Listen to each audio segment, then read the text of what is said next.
चलती हैं तो फिर पहले नेति नेति करेंगे, उसको काटेंगे। जब तक अज्ञान कलना से जगत में तत्व बुद्धि स्थित है, तत्व नहीं तत्व बुद्धि मतलब क्षर बुद्धि, क्षर बुद्धि स्थित है तो हमें नाना तत्व दिखाई देता है बाहर, पूरे जगत में हम वही देखते रहते हैं। तब तक वो अनात्म दृश्य में हमारा मोह रहेगा, वहाँ हम फंसते रहेंगे। शास्त्रों के उपदेश से ऊंचे पद को फिर जीव नहीं पाता। अगर मूर्खता क्षीण करनी है तो संतों का संग करना पड़ेगा और सत्य शास्त्र लेने पड़ेंगे, तब जाकर हमारी मूर्खता खत्म होगी। हे राम, जब तक देह अभिमान शिथिल नहीं होता, संसार की भावना नहीं मिटती और सम्यक ज्ञान द्वारा स्थिति नहीं प्राप्त होती, तब तक चित्त आदिक प्रकट है। जब तक हमारा ज्ञान नहीं जाता, मोह नहीं खत्म होता, तब तक ये मन है ना हमारा, मन से तो सारी वासनाएं इच्छाएं उठती हैं। तब तक जीव अज्ञान से अंधा होकर विषयों की आशा के आवेश से मूर्छित रहता है। बेहोश हुआ पड़े ना, फिर होश में नहीं है। अगर मन के साथ चल रहा है जीव तो ये बेहोश ही है और मोह मूर्छा से नहीं उठ पाता। तभी तक चित्त आदि की कल्पना होती है। चित्त आदि की कल्पना मतलब ये कल्पना कर रहे हैं हम, जितना भी हमने बनाया है ये कल्पना से बनाया हुआ है। हे राम, जब तक आशा रूपी विष की गंध हृदय रूपी वन में होती है, तब तक विचार रूपी चकोर नहीं प्राप्त होता। जब हमें इच्छाएं हैं सामने वाले से कुछ प्राप्त हो, है ना, वहां से मेरे को कुछ मिले, सुख सामने से मेरे को मिले, वो मेरे को सुख दे, तो कहते हैं तब तक हमारे अंदर ये विचार पैदा ही नहीं हो सकता। अपने स्वरूप का विवेक हम कर ही नहीं सकते, अपने स्वरूप का भोग वासना हमारी तब तक मिट ही नहीं सकती। जब भोगों की आशा मिट जाती है और सत्य, शीतलता और संतोष हृदय में उत्पन्न होता है, तब चित्त रूपी भ्रम निवृत्त होता है। अब क्या कहते हैं, जब भोग वासना मिट जाएगी, संतोष हो जाएगा, मतलब जो भी मिल जाए ठीक है, उसमें आगे हमने तड़पना नहीं है भी ये भी चाहिए ये भी चाहिए, जो मिल गया प्रारब्धवश वो मेरे को ठीक है, वो मंजूर है। कहते हैं जब तक ऐसी स्थिति नहीं आती ना, तब तक हमारी चित्त से इच्छाएं वासनाएं खत्म नहीं हो सकती। ये चित्त घूमता ही रहेगा, घूमेगा कहाँ, संसार में। आज तक तो वहीं घूम रहा था। जब जीव का मोह और तृष्णा निवृत्त होकर नित्य अभ्यास हो जाता है, अब नित्य अभ्यास किसका होगा, अपने स्वरूप का। जब नित्य अभ्यास हो जाता है तब चित्त शांत भूमिका को प्राप्त होता है। कल हम कह रहे थे ना भी सब पहले अगर हमें अपनी स्थिति ऊंची करनी है तो पहले ये साधन रूपी ये ठीक हो, हमारा ये ठीक होगा तभी वृत्ति हमारी जुड़ेगी। अगर ये साधन ही नहीं ठीक है, श्री रूपी साधन, तो हमारी वृत्ति जुड़ नहीं सकती अपने हम करें अपने स्वरूप का। बार बार वृत्ति वहाँ जाएगी, शरीर के ऊपर जाएगी। अब इसलिए कहते हैं कि हे राम, जो पुरुष स्वरूप में स्थित होता है वह अपने देह को अपने से भिन्न देखता है। अब इसका भी तो अभ्यास होगा। शुरुआत में तो हम अभ्यास करेंगे अपने से अलग देखने का। अभ्यास हमारा तब होगा जब हमारा ये ठीक होगा, चित्त प्रसन्न होगा, तब हम अभ्यास करेंगे इसका। और अभ्यास करते करते इसको अलग करने का ही तो अभ्यास करेंगे, इस देह को अपने से अलग करने का ही तो अभ्यास होगा। कहते हैं जब तक ये हमारा अभ्यास चलता है तब सारी इच्छाएं वासनाएं हमारी निवृत्त होंगी, तब चित्त शांत भूमिका को प्राप्त होता है। और जो पुरुष स्वरूप में स्थित है वह अपने को देह से भिन्न देखता है। उस सम्यकदर्शी के चित्त की भूमिका सुनो। अब किसकी भूमिका सुना रहे हैं? अब जो अपने से देह को अलग देखता है। जब अनंत चेतन तत्व की भावना होती है और जीव दृश्य को त्याग कर आत्म रूप को जान लेता है, तब वह सब जगत को अपना अंग ही देखता है। जब उसको बाहर सारा वही दिखता है तो सबको वो अपना आपा समझता है, अर्थात सर्वत्र अपना स्वरूप देखता है। ऐसे जो आत्म रूप देखता है उसको जीव तत्व आदिक भरम कहाँ? जो सारा ही अपना स्वरूप देख रहा है बाहर, तो वो कहाँ पे भटकेगा? उसको भरम किस चीज का होगा? जब अज्ञान भरम निवृत्त होता है तब परम अद्वैत पद उदय होता है। अज्ञान ही तो मेन है जीव का, जो इसको खाई जा रहा है। जब ये अज्ञान खत्म हो गया तब वो परम अद्वैत तत्व फिर उसका हमें उत्पन्न ही करना पड़ेगा। एक चीज हटाने की जरूरत है, दूसरी है पड़ी स्वतः वैसे के वैसे। जैसे रात्रि के क्षीण होने पर सूर्य उदय होता है, अपने आप ही आ जाता है प्रकाश, वैसे ही मोह के निवृत्त होने पर आत्म तत्व का साक्षात्कार होता है। और जब स्वरूप का साक्षात्कार होता है तब चित्त नष्ट हो जाता है। जैसे सूखा पत्ता अग्नि में जल जाता है, वैसे ही ज्ञानवान की चित्त उपाधि नष्ट हो जाती है।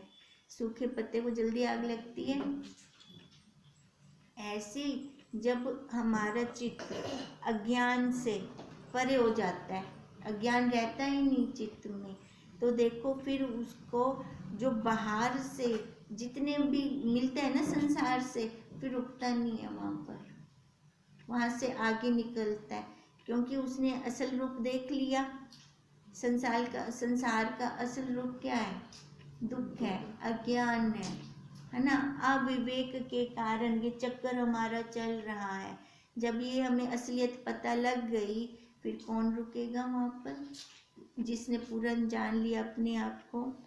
हे राम, जो जीवन मुक्त महात्मा और परावरदर्शी पुरुष हैं, जिसको सर्वत्र ब्रह्म ही दिखता है। किनको दिखता है? जो जीवन मुक्त है और जो अपने स्वरूप में आर पार देख रहे हैं। अपना भी पता चल रहा है, बाहर संसार का भी पता चल रहा है। उनको सर्वत्र ब्रह्म दिखता है। उसका चित्त सत्य पद को प्राप्त होता है।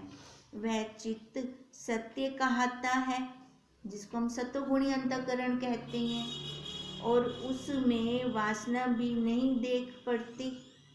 वह चैतन्य मन है और वह चित्त सत्य पद को प्राप्त हुआ होता है, यानी जिसकी स्थिति अपने स्वरूप में टिक जाती है। उसका अभ्यास करते करते करते वही स्वभाव बन जाता है। उसको फिर पुरुषार्थ नहीं करना पड़ता। अभी हम जैसों को तो काटना पड़ता है ना, कोई भी परिस्थिति आए काटते हैं हम, तो वहाँ पे उसको काटने की जरूरत ही नहीं होती।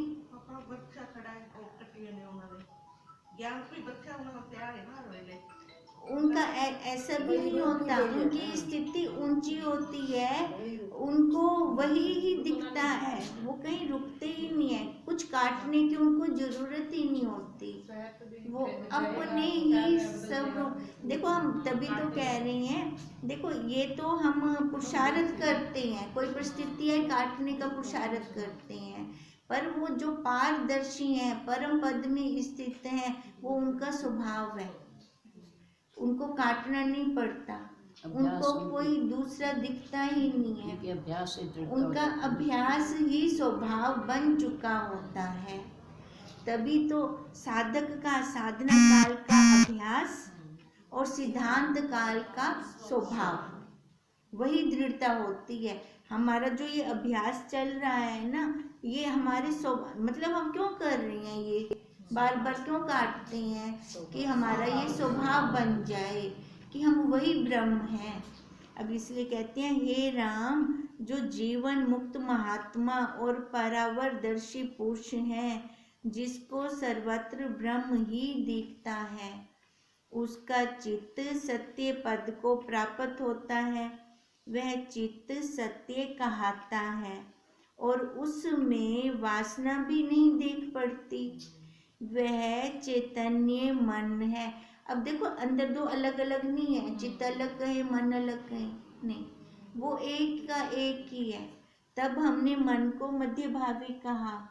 अगर वो संसार में जाता है तो जीव, अपने स्वरूप में आता है तो ब्रह्म, और वह चित्त सत्य पद को प्राप्त होता है। यह जगत ज्ञानवान को लीला मात्र भासित होता है। वह हृदय से शांत रूप और नित्य तृप्त होता है। कौन? ज्ञानवान। ज्ञानवान को ये सारी लीला, वैसे देखा जाए तो लीला ही तो हो रही है। रोज हम सुबह उठ के देखते हैं, वो हमारा पेज खुल जाता है, हम अगर हस्तक्षेप करते हैं, उसको रोकने की कोशिश करते हैं, रुकता नहीं है, उल्टा दुख होता है।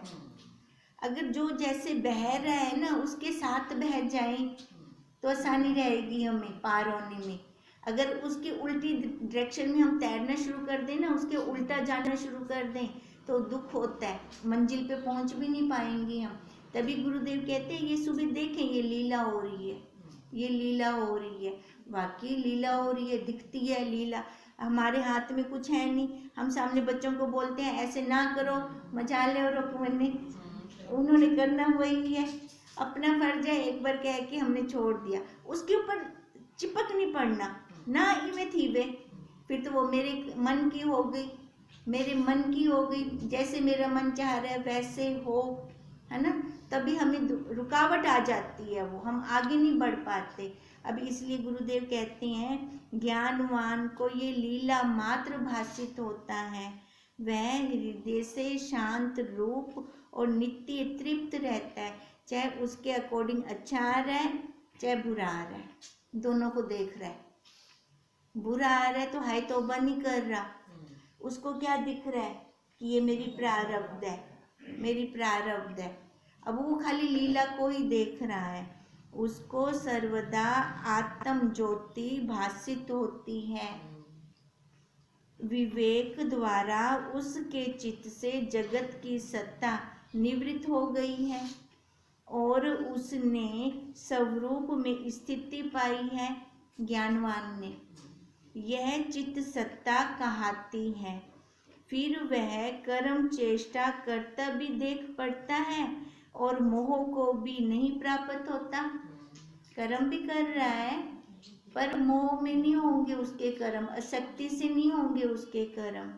जैसे भुना बीज नहीं उगता, वैसे ही ज्ञानी की चेष्टा जन्म का कारण नहीं होती।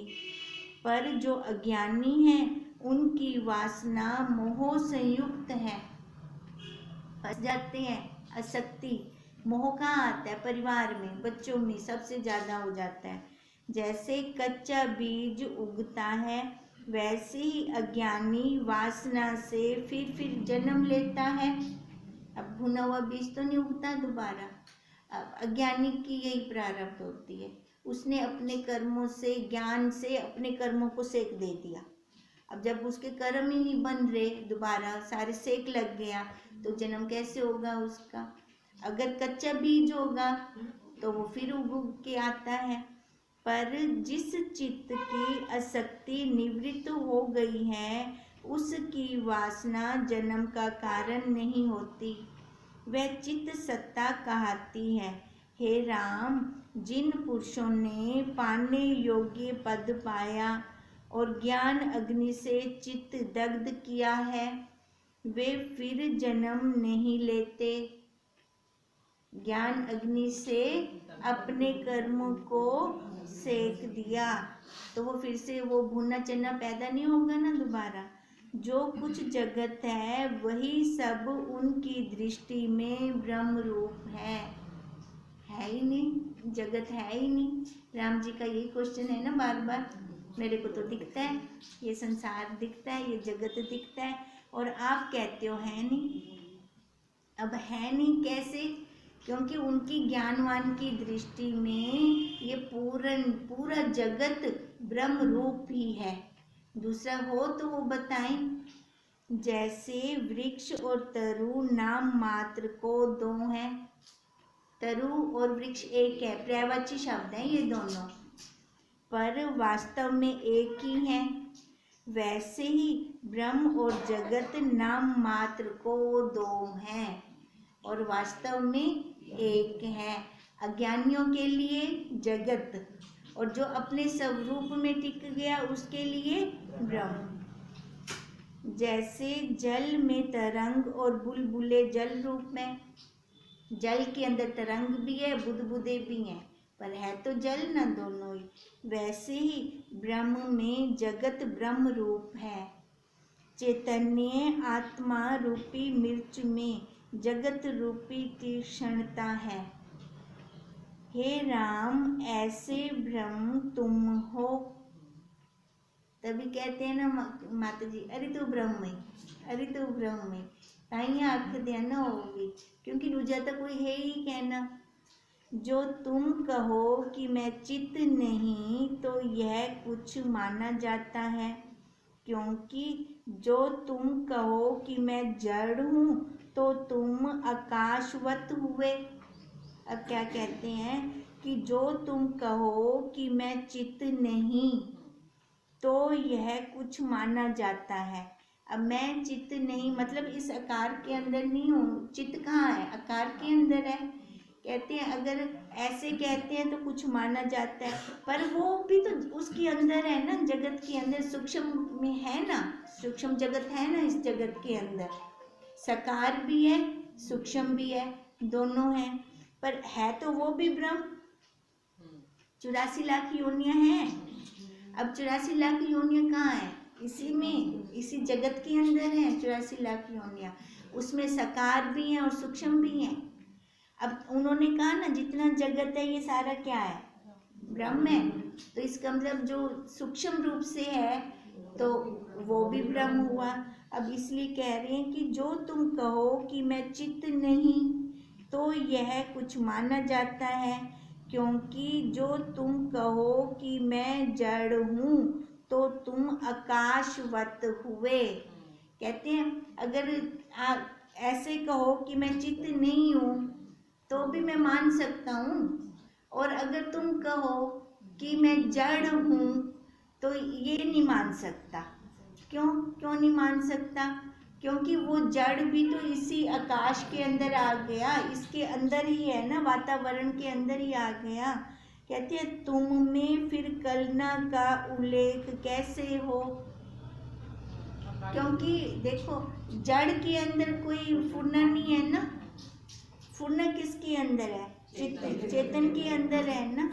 तो तभी कह रहे हैं जड़ तक है नहीं, जो समझ गए नहीं हम दबिया देखो। वशिष्ठ जी राम जी को कह रहे हैं कि तू जड़ तो नहीं है ना, जो समझ में नहीं आ रहा है ना, है तो तू चेतन। जो वो बार बार यही कह रहे हैं ना कि कैसे ये संसार तो दिखता है, ये जगत तो दिखता है, और वशिष्ठ जी बार बार यही कह रहे हैं कि जगत तीनों कालों में नहीं है। ज्ञानवान की दृष्टि में जगत ही ब्रह्म है, ब्रह्म कोई दूसरा है ही नहीं। कहते हैं तुम में फिर कल्पना का उल्लेख कैसे हो? जो चैतन्य हो तो शोक किसका करते हो? है ना, चेतन ही तो ब्रह्म को समझ से, जड़ तो नहीं समझ सकता ब्रह्म को भी। तू चेतन थी ते तो यो जो प्रश्न कर दी। देखो ये निर्वाण प्रकरण चल रहा है हमारा भी, तो पीछे सारा नेति नेति कर रहे हैं वशिष्ठ जी, अब सीधा विधि पक्ष पे आ रही हैं। अब वो होता है ना कि हम जड़, हम कहते हैं ना ये देह जड़ है, मैं वो कहते हैं भी आप सब चेतन है, चेतन का